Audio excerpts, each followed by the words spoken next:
네, 21대 마지막 임시국회 본회의 개최 여부를 두고 여야가 결론을 내지 못하고 있습니다. 민주당은 쟁점 법안 처리를 압박하고 있고 국민의힘은 민생 법안만 처리하자며 대립하고 있는 상황입니다. 오늘도 추가 협상이 이어지고 있지만 양측의 입장차가 큰 만큼 합의에 이를 수 있을지 주목됩니다.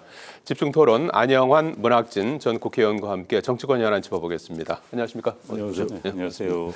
자, 내일 본회의가 열려서 이제 이른바 쟁점 법안, 최상병 특검법, 이태원 참사 특별법 이런 법안들을 처리하겠다는 게 민주당 입장인 것 같아요. 그래서 의장에게 본회의 소집을 이제 요구하고 있는 상황이고, 국민의힘은 민생 법안까지는 모르겠는데 쟁점 법안 같은 경우에는 좀 곤란하다 이렇게 이제 맞서고 있는 상황인데 어떻게 될까요? 일단 열릴 가능성이 있어 보입니다. 예. 있어 보이는데 이태원 참사 특별법의 협상 결과가 어떻게 될지에 따라서 일단 내일 그걸 위주로 예. 그러니까 합의가 된 사안을 위주로 본회의 의결을 하기 위해서 열릴 가능성이 있다고 보여집니다. 그러나 예. 지금 이제 내일 만약에 그 문제가 합의가 되지 않는다면은 예. 야당의 단독 소집에 의해서 본회의가 열릴 가능성도 있다고 보여지고요. 그러나 이제 가장 이상적인 것은 역시 관례대로 국회 의사 일정은 여야가 합의해서 합의를 이끌어내서 이루어왔던 것이 관례입니다. 그래서 여야가 합의를 해서 정말 21대 국회 마지막 한 달입니다.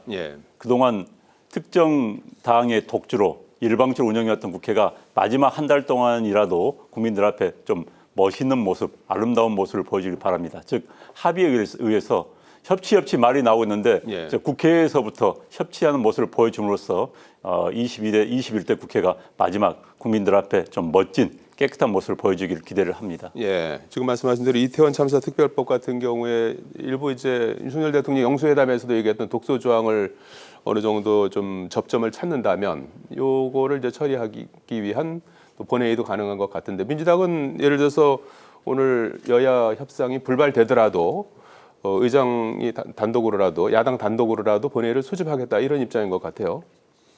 저는 그 국민의힘에서 그 민생 관련 것만 된 것만 할 수 있고 이 쟁점 법안 최상병 특검법이나 이태원 특별법은 좀 곤란하다 이런 입장을 보이고 있는데 민생이 다른 건가요? 저는 꼭 그렇게 생각지 않습니다. 이 최상병 문제라든가 이태원 참사 이것도 크게 봐서는 민생과 다 직결되는 거라고 봐야죠. 방금 안 의원 말씀한 대로 일부 좀 의견이 좀 다른 부분들에 대해서 여야가 조금씩 한 발짝씩 양보할 수준이 있다고 봐요. 그게 정치고. 그런 거를 오늘 중에 수석 부대표들이 만나는 모양인데 조금씩이라도 좀 양보할 건 양보하고 해서 합의 봐서 그렇게 해서 언제까지 그냥 끌고 갈 겁니까? 그리고 이번 22대 총선 민의가 제발 좀 국민들 여론조사에도 하나 나오지 않아요? 최상병 문제라든지 이태원 참사 문제에 대해서 국민 다수가 뭘 원하는지 난 총선 그 결과로 나타났다고 보거든요. 이거에 대해서 자꾸 국민의힘이 뻗대고 그러면 이 쟁점이다 이렇게 하면서 뻗대고 그러면 저는 총선 민의를 국민들의 뜻을 국민의힘이 아직도 제대로 못 읽고 있다. 좀 양보할 건 하고 이렇게 해서 합의 봐서 내일 반드시 좀 처리를 하기 바랍니다. 최상병 특검법, 그다음에 이태원 참사 특별법 내일 처리를 이제 해야 된다. 이렇게 이제 강력하게 주장을 해주셨는데 어느 정도 선에서 접점을 찾을 수 있을까요? 그런데 지금 이제 민주당 입장이 그런 것 같습니다. 특히 이제 민주당의 원내 지도부 입장에서 본다면은. 본인들이 임기를 끝나기 전에 뭔가 마무리 지어야 됐다는 그런 강한 압박, 심리적 압박을 느끼고 있는 것 같아요. 마찬가지로 또 하나는 이번 선거에서 압승을 했기 때문에 이 기세를 몰아서 밀어붙여보겠다는 생각도 가지고 있는 것 같습니다. 그런데 그 민의는 이제 21대 국회의원들 구성입니다. 그래서 21대에서 밀어붙이라는 이야기는 아니고요. 게다가 지금 아마 민주당 입장에서 본다면은 최상병 같은 경우는 대통령이 거부권을 행사할 수도 있고 행사하기 참 곤란한 그런 입장에 빠져 있습니다. 예. 그렇기 때문에 대통령을 압박하는 굉장히 효과가 클 거예요. 이번 선거의 압승을 계기로 해서 이 분위기를 타서 밀어붙이겠다 이런 생각이 있는 것 같습니다. 그러나 그렇게 합의가 안 된 부분은 이번 국민들의 민심이 나타난 건 22대 국회의원들 구성에 관한 것입니다. 그럼 22대 국회에 넘겨서 거기서 처음부터 다시 시작하는 것도 타당치 않나 생각이 듭니다. 예, 여야가 어떤 좀 저 절충점을 찾을 수 있을지. 근데 그거 제가 한 말씀만 좀 드리면 사실 이 21대 국회에서도 뭐 22대 지금 총선 결과 뭐 거의 그때는 아마 야당 의석이 21대 지금 21대 더 많잖아요. 180석 의석 가지고 참 거대 야당인데 사실은 상당수의 그 국민들이 이 거대 야당이 도대체 뭘 했느냐는 또 이런 그 문제 제기들도 있습니다. 그래서 저는 뭐 물론 22대 넘겨서 하는 방법도 있겠는데 이게 지금 벌써 언제 때부터 이게 이태원 참사가 그다음에 최상병 문제도 지금 오래됐고 그다음에 특히 최상병 문제에 대해서 대통령실하고 이 국방부에서 저 외압이 있었다는 의혹이 지금 뭐 여러 가지 좀 드러나고 있는 중이잖아요. 이런 것들 대통령실하고 연관이 돼 있는 거로 비치기 때문에 국민의힘이 자꾸 이 쟁점이다 하면서 회피하려고 하는데 저는 그렇게 해서 저는 뭐 그게 궁극적으로 회피가 되느냐? 저는 그렇지 않을 거라고 봐요. 매도 좀 먼저 맞으려면 맞고 그리고 털고 가고 이렇게 해야 한다. 저 그렇게 봅니다.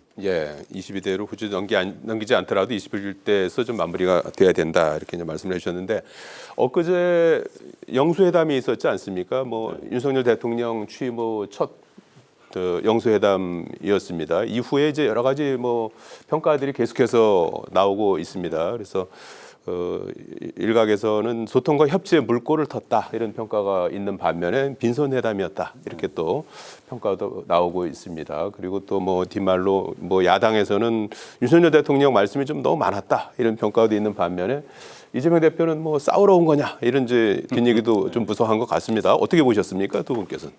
뭐 결과는 그 정도는 예상할 수 있었습니다. 뭐 첫 만나가지고 뭔가 합의를 도출하고 뭔가 국민들 앞에 서한한 모습으로 나올 수는 없었겠죠. 만약 그렇게 나왔다면은 이재명 대표가 굉장히 지지자들로부터 욕을 많이 먹었을 겁니다.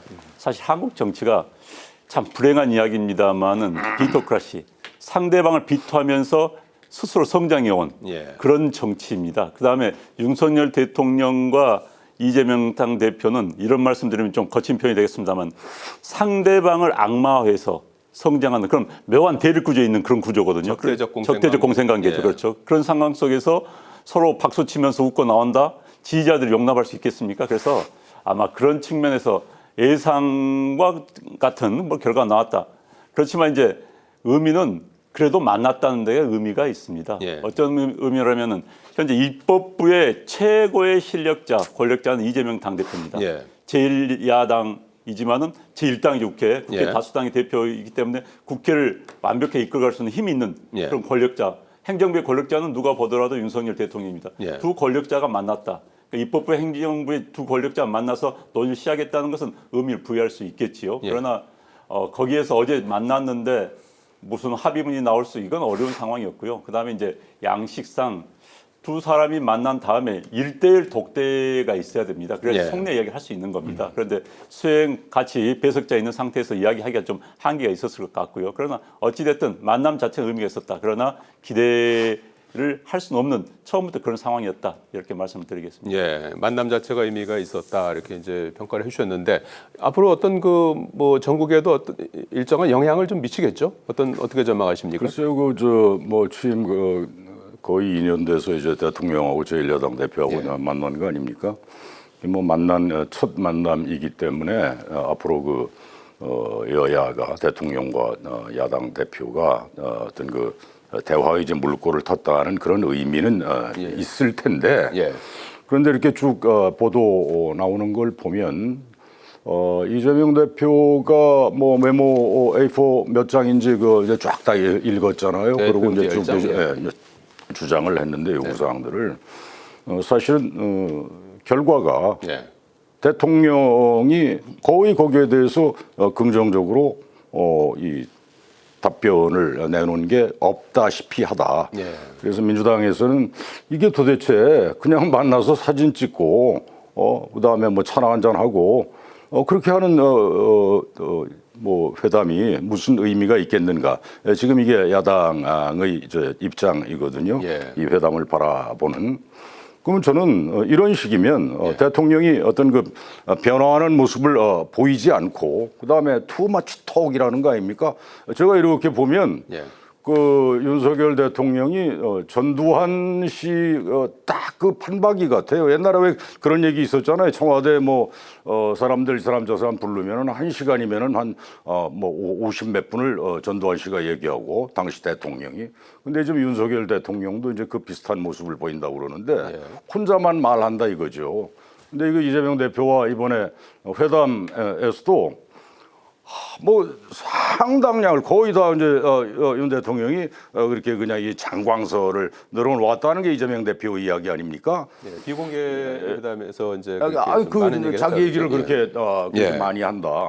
그러면 이건 경청하는 자세가 아니잖아요. 그래서 여야가 만나면 상대가 뭘 얘기를 하는지 좀 경청하고 거기에 대해서 성의 있는 답변도 하고 이렇게 돼야 되는데 실질적으로 내용이 없다. 이렇게 되면 괜히 또 만나봐야 뭐 무슨 의미가 있겠는가 하는 게 지금 민주당 입장인 것 같아요. 그래서 대통령의 어쨌든 최고 권력자인 대통령의 실질적 태도 변화가 있지 않는 한 이런 회담이 무슨 큰 의미가 있겠는가. 대통령이 변해야 한다. 그런데 아직 안 변하고 있는 것 같다. 그런 큰 아쉬움을 느낍니다. 예. 앞으로 이제 저 다음 주에 뭐 취임 3주년 또 기자회견도 있을 것 같다고 하니까 이제 그런저런 그 과정을 통해서 실제로 어떤 변화의 모습을 보일 수 있을지 좀 봐야 될 것 같기도 하고요. 예. 말 그대로 협치입니다. 예. 한쪽에서 일방적 양보하는 것이 협치도 아니고 양쪽이 현재 스탠스를 해서 좀 조절을 하는 것이 협치의 기본입니다. 물론 윤석열 대통령 이야기도 많이 나올 수 있습니다만은 말씀해 주셨기 때문에 제가 뭐 추가하지 않고요. 마찬가지로 이재명 대표도 국회를 그렇게 운영해서는 안 되는 겁니다. 힘으로 밀어붙인다. 다수당이기 때문에 모든 것을 할 수 있다라는 건 아니고요. 국회에 관례가 있고 사실 국회는 정치란 것은 주고 바뀝니다. 힘으로 밀어붙이는 게 그건 정치가 아니죠. 그러면 뭐 정치가 왜 필요했습니까? 그래서 정치의 본원, 정치의 본 성격, 특질로 아마 이재명 대표가 국회를 사실 운영이 최고 말씀드린 것처럼 최고 권력자이기 때문에 국회 운영도 밀어붙이기에서 벗어나서 협치를 하는 방향으로 가야만이 진정한 국가 전체의 협치가 이루어지지 않을까 싶습니다. 알겠습니다. 자, 국민의힘 상황을 좀 짚어봐야 될 것 같습니다. 원내대표 선거가 이번 주 원래 금요일에 예정이 됐다가 다음 주로 이제 미뤄졌어요. 9일로 미뤄졌지 않습니까? 그래서 뭐 이 후보자가 뭐 없었기 때문입니까? 배경이 뭡니까? 아마 이제 비판이 많이 있지요. 지금 단독 후보 뭐 저도 뭐 자세한 내용은 모르겠습니다만 친윤으로 뭐 입장 정리가 되는 그런 이철규 의원이 단독 입후보했을 때 비난이 지금 많이 있는 게 사실입니다.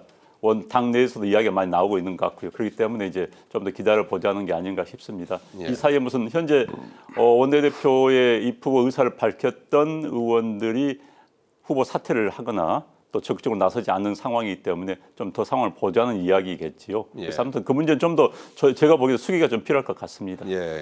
이철규 의원이 상당히 거론이 됐었는데 아직은 좀 일단 일정이 미뤄져서 최종적으로 이제 어떤 쪽으로 가닥을 잡을지 이제 알 수 없는 그런 상황인데 현재 국민의힘의 어떤 원내대표는 어떤 사람이 돼야 된다고 보시는지요?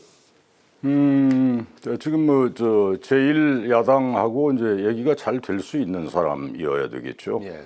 그러니까 말하자면 협상력, 정치력이 있어야 되는데 지금 난 이철규 의원은 한 번도 본 적도 없는 사람이지만 완전히 뭐 친윤, 뭐 찐윤인가요?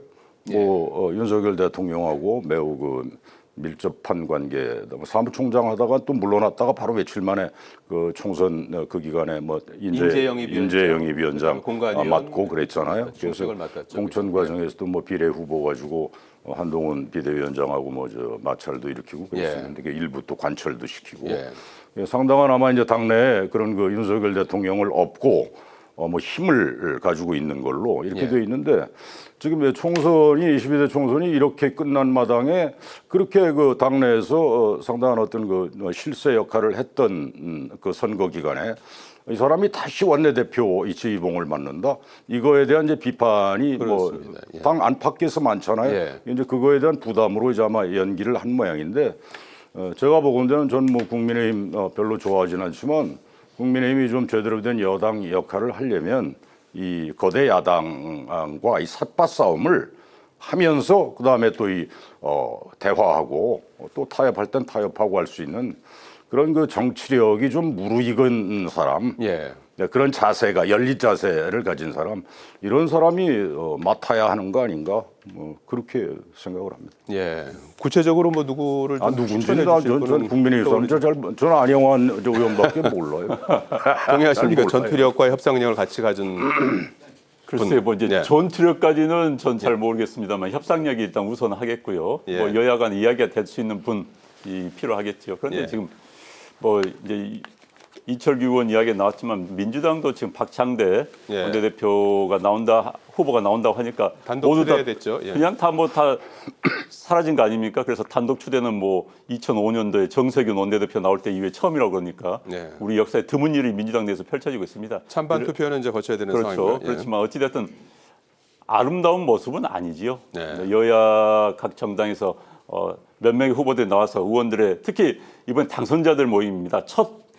22대 첫 원내를 이끌어갈 모습이 그 대표들이기 때문에 좀 다양한 인물들이 나와서 자기들의 정견을 발표하고 선택을 받았으면 좋았을 텐데 네. 현재로서는 특정인들 위주로 나와가지고 선택권이 없어진다는 것도 아름답지 않고요. 예. 또 그게 특정인과 가까운 사람들이다. 이건 뭐 바람직해 더더구나 바람직하지 않지요. 예. 어쨌든 제가 대화를 거기다 좀 해야 되는 상황이에요. 첨언하면요. 예. 지금 전 오히려 국민의힘이 그런 그 이철규 추대론 여기에 대해서 뭐 여러 가지 얘기가 있으니까 뭐 저 일주일인가 연기를 했다는 거 아닙니까? 오히려는 국민의힘이 그 점에서는 전향적 자세를 지금 보이고 있다. 저는 그렇게 봐요. 네. 저는 그 제가 몸담고 있어 왔고 지금도 몸담고 있지만 민주당이 이렇게 추대라는 게요. 이게 어떻게 지금 당선자 몇 명입니까? 그 많은 의원들 중에 보통 저 원내대표는 한 3선급에서 하는데 3선들 많거든요. 그런데 어떻게 나오겠다고 하던 사람들이 줄줄이 나는 뭐가 작용을 했는지 뻔히 짐작은 가지만 얘기는 안 하겠습니다. 예. 그게 하나하나 다 주저앉고 예. 뭐 주저앉혔는지 하여튼 주저앉고 이게 단독 추대라는 거는 사실은 전례도 거의 없고 예. 썩 이 민주정당에서 바람직스러운 행태는 아니지요. 예. 여러 목소리가 나와서 거기서 의원들 이제 투표인데 의원들을 상대로 자기 비전 제시하고 예. 이렇게 해서 그 중에 많은 의원들의 선택을 받은 사람이 지휘봉을 잡고 그리고 끌고 가야지. 이게 뭐 어떻게 뭐 무슨 뒤에서 어떻게 뭐 했다고 보는데 그런 식으로 해서 한 사람을 찍어서 예. 뭐 말하자면 그런 거 아닙니까? 예. 이거는 민주정당으로서 문제가 많다. 예. 이거 좀 많이 좀 생각해봐야 된다. 저는 그렇게 봐요. 예, 여야 할 것 없이 원내대표 지금 한쪽은 지금 뭐 인선난을 겪고 있고 한쪽은 이제 단독 추대한 그 부분에 그러니까 대해서 지금 이제 국민의힘당은 그나마 꼬집어 주셨는데. 예. 그나마 이제 문제를 지적을 받으니까 예. 이제 좀 뭔가 수정하는 물었죠. 예. 모습을 보이고 있고요. 예. 민주당 그대로 뭐 계속 진행을 하는 모습인데 네. 민주당이 1인 정당 또 1인 정당이 고착화되는 모습을 보여준 것 같아서 예. 정말 그건 아름답지 않은 모습이죠. 예, 앞으로 그 22대 국회가 이제 어떤 모습이 될지 그 부분은 이제 같이 한번 지켜보시기로 하고요. 황우여 비대위원장 지명되지 않았습니까? 그 일단 뭐 관리형이라고 하는데 여러 가지 이제 그 당 안팎에서는 관리형이지만 혁신을 해야 된다. 그래서 현재 당 대표 선거에서 당심 100%인데 민심도 좀 반영해야 되는 게 아니냐 해서 룰 개정을 요구하는 목소리가 나오고 있습니다. 이 부분은 어떻게 보고 계시는지요? 그 당심 100%라는 게 제 기억에는 그 윤석열 대통령 집권 이후 첫 전당대회였나요? 그때 그 유승민 전 의원이 이제 나오려고 하는 거를 말하자면 유승민 의원을 이제 치우기 위해서 예. 그 당원 당규를 바꿔서 원래는 뭐 70대 30인가 당원 70, 일반 국민 여론 30%인가 뭐 아마 그랬을 겁니다. 예. 그걸 이제 당원 100%로 이제 바꾼 걸로 기억을 하는데 그게 지금 그대로 이제 있지 않습니까? 이거는 국민의힘이 정말 이 국민의 뜻을 좀 제대로 받고 앞으로 제대로 전진 좀 나아지기 위해서는 고쳐야 된다고 보죠. 어떻게 물론 당원들의 의사도 중요하지만 일반 국민이 그 당을 바라보는 눈이 뭔지 어떻게 평가하는지 이것도 상당 부분 반영이 돼야 된다. 그 당을 이끌 지도자를 뽑는데 어떻게 당원 100%로 그것도 어떤 특정인을 배제하기 위해서 그랬던 그 전례가 있는데 그거를 계속 유지를 한다. 그럼 이번에도 그럼 뭐 누구를 또 배제하기 위한 건지 이거는 난 황우여 뭐 지금 비대위원장이죠. 저 양반도 뭐 여러 얘기를 들을 텐데 저는 저 국민의힘이 좀 잘 좀 다시 살아나려면 바꾸어야 한다. 룰을 이제 바꿔야 된다 이런 목소리도 있고 뭐 지도 체제를 집단 지도 체제로 가야 된다 뭐 여러 가지 주문들이 많이 나오는 것 같습니다.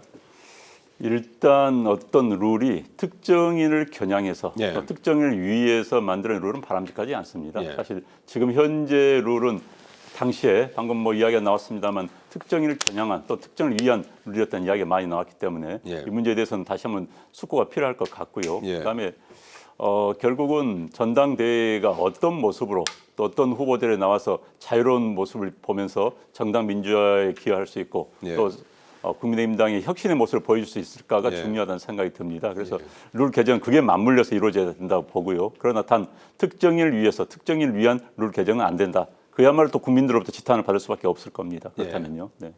짧게 뭐 시간이 다 됐는데 한동훈 비대위원장이 뭐 전당대회 연기를 요구했다 이런 얘기도 있는데 한동훈 비대위원장의 정치적 거취는 어떻게 전망하시는지. 그 사람은 아니라고 그랬잖아요. 그런 거 얘기한 바 없다고 그랬잖아요. 근데 난 뭐 사실이 뭔지는 모르겠는데 저는 한동훈 전 위원장이 정치를 계속 하겠다는 뜻은 이제 비쳤는 거나 마찬가지잖아요. 언제 할지. 근데 그거는 글쎄요. 그 뭐 본인의 판단인데 저는 사실은 예를 그 이재명 지금 대표에다가 예를 들자면 그 대선 아깝게 패배하고 이제 바로 그 개항 가서 국회의원 나오고 그다음에 전당대회 나와서 대표 지금 하고 있지 않습니까? 그때 저는 그거 마땅치 않다, 그거 적절치 않다라는 입장이었어요. 제 개인적인 생각이 저는 한 위원장 경우도 조금 숨을 고르는 게 좀 필요하지 않을까 뭐 그런 생각을 합니다.